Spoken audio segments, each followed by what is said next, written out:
Hello নমস্কার সবাইকে। আমার আরেকটা নতুন ব্লগে আপনাদের সবাইকে স্বাগত। আশা করছি সবাই ভালো আছো, সুস্থ আছো, আর আমিও ভালো আছি। আজকে বৃহস্পতিবার, সকালে চাটা খেয়েই লেগে পড়েছি রান্নায়। ওর বাবার অফিস, তাই প্রথমে উঠেই চা খেয়েই রান্নায় লেগে পড়েছি। আমরা বি শিফটে, যখন ওর বাবার বি ডিউটি থাকে তখন আমরা জলখাবারটা একেবারে ভাতই করি। ওর বাবা অফিস বেরোয় ভাত খেয়েই, আর টিফিনেও ভাতই নিয়ে যায়, কারণ পেটটা ভরা থাকে, পৌঁছতে পৌঁছতে অনেক দেরি হয়ে যায়, তাই ওর বাবা ভাতটাই খেয়ে যায়। আবার আমাদের দুজনের জন্য কি করব, তাই এক ঢালা সোজা সাপটা ভাতই করে নিই। আর যা তরকারি হয় নিরামিষ আমিষ মিলিয়ে রান্না বান্না করে ভাতই খেয়ে নিই সবাই মিলে। এখন আমার সকালে জলখাবার এইটাই হবে, ভাত। কোনো রুটি নয়, কোনো পরোটার ঝামেলা নেই, শুধু একটানা ভাত করো আর তরকারি ডাল এই দিয়ে খেয়ে নিই। তাহলে চলুন, ঝড়ের গতিতে একদম রান্নাটা সারতে হবে। বর অফিস বেরোবে, বুঝতেই পারছেন যে অফিস যাওয়ার আগে আমাদের কত তাড়াতাড়ি রান্নাটা সারতে হয়। তবে এখানে ভিডিওটা এডিটেড, তাই ঝড়ের গতিতেই মনে হচ্ছে, আদৌ এটা এত তাড়াতাড়ি আমার রান্না হয় না। তো প্রথমেই আমি বসিয়ে দিলাম কলমি শাক, ফোড়ন দিয়ে একটু রসুন আর কালো জিরে ফোড়ন দিয়ে নুন দিয়ে দিলাম, হলুদ দিয়ে। এটাতে কোনো জল ইউজ করব না, এটা আস্তে আস্তে হোক, একদম কম আছে ঢেকে আমি একপাশে মাছের ঝোলটা করব। মাছের ঝোল হবে আজকে আলু দিয়ে, ঝিঙে দিয়ে মাছের ঝোল, একদম জিরে বাটা আদা বাটা, আর কিচ্ছু না। এখানে আমি ঢেকে ঢেকে মাছগুলোকে ভালো করে ভেজে নিচ্ছি, কেন মাছে আবার গাদা তেল লেগে রয়েছে, তাই হালকা করে আমি এখানে মাছগুলো ভেজে নিচ্ছি। যখন আমি এরম পাতলা ঝোল করি, খুব একটা মাছটাকে কড়া করে ভাজি না, এখানে হালকা করে আমি মাছটাকে ভেজে এবার আমি ঝোলটা চাপিয়ে দেব। ও, আজকে সকালে ঘুম ভাঙলো বাবার ফোন থেকে। বাবা সকালে ফোন করেছে, তখন ওই 7টা সাড়ে 7টা, আমি খুব একটা তাড়াতাড়ি উঠতে পারি না, তখন আমি বিছনাতেই ছিলাম। তো বাবার ফোন আসতেই আমি উঠি। যে বাবা তখন বলল যে আমার একটা বোন আছে, তার বিয়ে ফিক্স হয়ে গেছে। তো একটা সুখবর দিয়েই সকালটা ঘুমটা ভাঙলো। আমরা খুব অপেক্ষা করেই ছিলাম এই বিয়ে বাড়ির। যেহেতু বাপের বাড়ি অনেকটাই দূর, তাই খুব একটা যাওয়া হয় না। সেই 2-2.5 বছর ধরে আমি যাইনি। মেয়ে যখন ছোট ছিল, মানে ওই ক্লাস 1 ক্লাস 2 ক্লাস 3 অবধি আমি বেশ ভালোই যেতাম, বছরে একবার দুবার হয়েই আসতাম।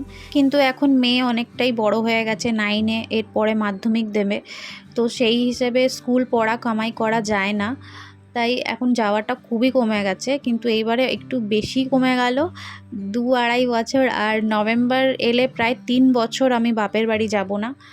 তো এর 3 বছর পর যাব, সেটা বুঝতেই পারছেন যে কতটা আনন্দ যে আমি নিজের বাড়ি যাব 3 বছর পর।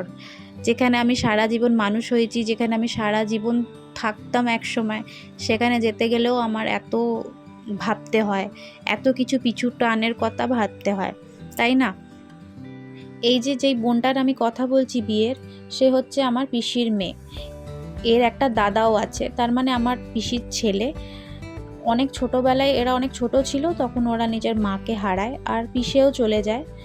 যখন বোন আমার 6 বছর আর আমার ভাই যখন 8-9 বছর বয়স হবে, তখনই আমার পিসি চলে যায়। তারপর থেকেই ওরা আমার মা বাবার কাছেই মানুষ, আর আমরা সবাই ছোটোবেলার থেকে একসাথেই থাকি। আবার আমার উপরে প্রচণ্ড দায়িত্ব। আমার এইখান থেকে, আমার যেহেতু আমাদের বাপের বাড়ির দিকে না জিনিসপত্রর প্রচণ্ড দাম নেয়, তাই আমাদের বাড়িতে যখনই বিয়ে হয় তখন আমাদের এখানে কলকাতা তো জিনিসপত্র সস্তা, শাড়ি হোক গয়না হোক যাই হোক জিনিসপত্র এখানে সস্তা। তাই আমার সবথেকে বড় দায়িত্ব পড়েছে আমার এখান থেকে প্রায় অনেক রকম জিনিস কিনে, তত্ত্ব ফত্ত, তারপরে টোপর নিয়ে আমাকে যেতে হবে। আর বাবা বলেছে একদম এখন থেকেই শুরু করে দে, কোনো কিছুতে দেরি করবি না, একদম কখন সময় চলে যাবে বুঝতেই পারবি না, তুই এখন থেকেই একদম শুরু করে রাখ আর পেটিতে ঢালতে থাক। তো তাই করব। আর এখানে আমার মেয়ে পড়ছে, ওর খুব একটা আনফেভারিট সাবজেক্ট, যেটা ওর শুধুমাত্র ওর বাবাই নিয়ে বসাতে পারে, সেটা হচ্ছে অঙ্ক। আর এখানে আমার একটা দুটো পার্সেলও চলে এলো, এটা ঠিক আমি খেতে উঠে খুলবো। আর যখনই আমি কিছু কেনাকাটা করতে যাব অবশ্যই আপনাদের সাথে শেয়ার করব আমি কি কিনলাম, কেমন কিনলাম। তো আপনারাও একদম আমার সাথে থাকবেন। আর এখানে আমার ঝোলটাও হয়ে গেছে, এইবার ওর বাবা বেরোবে, একটু আলুগুলো কাঁচা, আলুগুলো একটু সিদ্ধ হয়ে যাক, আর মাছটাও সবে দিলাম, তো একটু ঝোলটা মরুক, আর আজকে মনে হয় পার্সেল আসারই দিন। ওর আরেকটা পার্সেল হলো, এটা ওর বাবার গেঞ্জি আনিয়েছিলাম একটা। আর এখানে খেয়ে দিয়ে আমরা মা মেয়েতে পার্সেল খুলছি। আমার মেয়ে আবার এইসব কাজ খুব ভালোবাসে, পার্সেল খুলতে। বললাম তাহলে তুই খোল, আমি ভিডিও করি। তো প্রথমেই এলো একটা, আমার খুব ড্রাই স্কিনের জন্য আমার কতগুলো এক্সপেরিমেন্ট করতে হয়। তবে একটা ফেস ওয়াশ আনিয়েছি আর একটা হাইড্রেটেড টোনার আনিয়েছিলাম। সব কিছু ইনগ্রেডিয়েন্ট দেখে খুব ভালো লাগলো, তাই আনালাম। আর এই ফেস ওয়াশটা আমার খুব ফেভারেট, খুব ভালো। এটা নিয়ে আমার দুটো হলো। এটা ড্রাই স্কিনের জন্য তো খুব ভালো। আর একটা VLCC স্কিন গ্লো কিট, এটা আমি এখান থেকেই কিনেছি, এটা অনলাইনে করিনি। আর একটা ফেমের ব্লিচ, এটা আমি হাতে রান্না করে করে আমার খুব ট্যান পড়ে যায়, তাই আমি ব্লিচটা আমি হাতে ইউজ করি। কদিন বাদেই আমাদের বাড়িতে একটা অনুষ্ঠান আছে, সেই জন্যেই। আর এখন আমি সন্ধে হয়ে গেছে, বেরিয়ে পড়েছি। আমার জায়ের সাথে যাব কার্ড বাটতে। ওই যে বললাম কদিন পরেই আমাদের বাড়িতে একটা খুব বড় অনুষ্ঠান, আমাদের নাতির অন্নপ্রাশন। সেই জন্যই আমার যা ফোন করে বলল যে চলে আসো, কার্ড বাটতে যাব।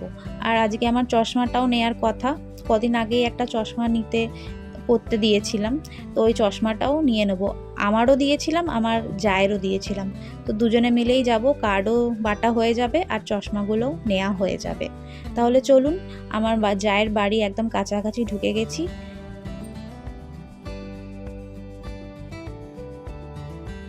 জায়ের বাড়িতে হয়ে যাকে নিয়ে একদম বেরিয়ে পড়েছি। এখন একদম আমরা রয়েছি চশমার দোকানের বাইরেটা। আর ওই যে দেখতে পাচ্ছেন ভাটপাড়া তারকনাথ বালিকা বিদ্যা মন্দির, ওইটা আমার মেয়ের স্কুল। ব্যাস তার উল্টো দিকেই রয়েছে একটা চশমার দোকান। ওই চশমার দোকানেই চশমাগুলো বানাতে দিয়েছিলাম, চলুন দেখে নিই। এইখানেই আমরা চশমা বানাতে দিয়েছি, চশমাগুলো হয়ে গেছে, জাস্ট বিলটা পে করব আর এখান থেকে বেরিয়ে একদম সোজা চলে যাব কার্ড বাটতে। তাহলে চলুন, চশমা নেওয়া হয়ে গেছে আমার আর আমার জায়ের। আর ইনি হচ্ছেন আমার সেজো যা। আমরা বেরিয়ে পড়েছি কার্ড বাটতে। আর আমি চশমাটা পেয়েই আমার বৌমা বলল যে চশমাটা পরে নাও কাকিমা। আমি একদম চশমাটা পরেই বেরিয়ে পড়েছি। চশমাটা কেমন লাগছে আমায় অবশ্যই জানাবেন। আর এইটা হচ্ছে আমাদের শেষ বাড়ি, প্রায় আমাদের কার্ড দেওয়া শেষ। আমাদের দুজন মিলে দুটো আইসক্রিম খেয়ে যাকেও ঢুকিয়ে দিলাম তার বাড়ি। আর আমি এবার রওনা দেব আমার বাড়ির দিকে। চলে এসেছি বাড়ির একদম কাছাকাছি, এখন প্রায় 9টা বাজে। আর আমি একদম ঘেমে স্নান, আজকে প্রচণ্ড গরম ছিল আর অনেকটা হাঁটতেও হয়েছে। তাহলে চলুন আমি এবার বাড়ি ঢুকে যাই। আপনারা সবাই ভালো থাকবেন, সুস্থ থাকবেন। আর আমার ব্লগটা কেমন লাগছে, কেমন লাগলো অবশ্যই কমেন্ট বক্সে জানাবেন। আজকের মতো টাটা।